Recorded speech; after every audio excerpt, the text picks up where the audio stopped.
ចងបងមិនខត់ពុំនេះឡើយសូមតែម្យ៉ាងមេត្តាចូលត្រានត្រើយកុំយកបងជាឆ្លើយតែហាចិនស្មោភក្តីទុកនេះឈប់រំលឹកអូនចង់គិត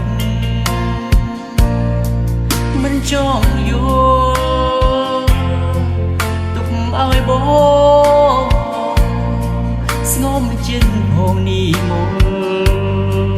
ជាបាបរូបអង្គពលសាវាអោផាប់តែថ្មី